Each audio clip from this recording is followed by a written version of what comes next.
বন্ধুরা আজকে তোমাদেরকে দেখাবো গাছ পাকা আনারস। আজকে বাগানের ভিতর ঢুকছি, অনেকদিন পর। গ্রামে আসা হয় না, আসি মাঝে মাঝে। এই যে এটা হলো আমার আব্বু। আব্বু, আজকে সবচেয়ে বড় আনারস যেটা, সেটা খাইতে দেখাবা। হ্যাঁ, এই যে দেখেন, এটা কি সবচেয়ে বড় বাগানের মধ্যে? সবচেয়ে বড় গাছ পাকা। এটা সাতটা খুব বেশি। দেখি এটা আমার হাতে দাও তো একটু। হ্যাঁ। এই যে দেখেন বন্ধুরা, কত বড় আনারস। এটা মিনিমাম 4 কেজি 5 কেজি হইব, কত বড় আনারস। এই যে আর একটা, এই যে। আচ্ছা, এটা থাক। দুইটা নিয়ে কাইটা খাও গা।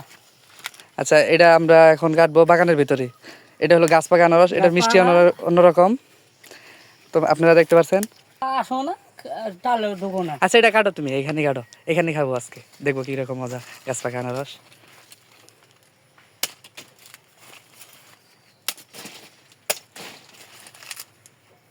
এই যে দেখো, গাছ পাকা আনারসের কালার দেখেন বন্ধুরা, হয় না বেশি কালার হয় না। আর এগুলা যারা খায় একবার, তারা আনারসের ভালোবাসা কখনো ভোলে না। খালি মেডিসিন। গাছ পাকা আনারস খেলে পাওয়া যায় না। সবাই মানুষ খালি কালার খায়, এই কালারের জন্য মেডিসিন দিয়ে, সবাই মেডিসিন দিয়ে কালার খাওয়ানো হয়। কিন্তু আসলে কালার যেটা বেশি, ওটার মধ্যে আপনার মজা পাবেন না। কিন্তু এটা হলো গাছ পাকা আনারস।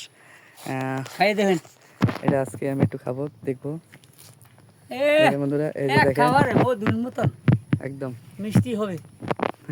এই আসো, একদম মানে এর মধ্যে কোনো ফরমালিন নাই, বৃষ্টি আবো একদম শুরুর থেকে।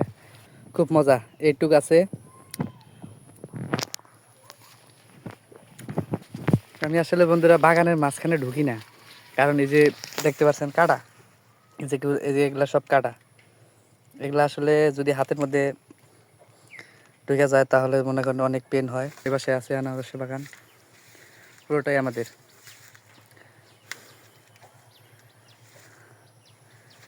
দেখতে পাচ্ছেন অনেক বড় বাগান, অনেক বড় বাগান। গ্রামে আসা হয় না, বাগানেও আসা হয় না আনারসের বাগানে। আজকে আপনার দেখাচ্ছি, দুই পাশ থেকে আনারস ভাঙছি অনেকগুলা। আসেন আপনার দেখাই, ওই যে বাবা সাইজ করতেছে ওইখানে, চলেন যাই দেখাই বন্ধুরা। তো বন্ধুরা দেখেন, এই যে আনারস, এই যে আব্বু সাইজ করতেছে সবগুলো আনারস। আসলে এগুলো মেডিসিনাল আনারস। আমি একটু আগে যেটা খাইলাম ওইটা ছিল ফরমালিন মুক্ত আনারস। আসলে এগুলো কিন্তু সব, যেগুলো কালার দেখা যাইতেছে, এটা সব কিন্তু ফরমালিন দেওয়া। আসলে মানুষ কালার পছন্দ করে, তার কারণে আনারসগুলার কালার বানানো। একটা আনারস। ভিডিওটা এই পর্যন্তই। ভালো থাকবেন, পাশে থাকবেন, লাইক কমেন্ট।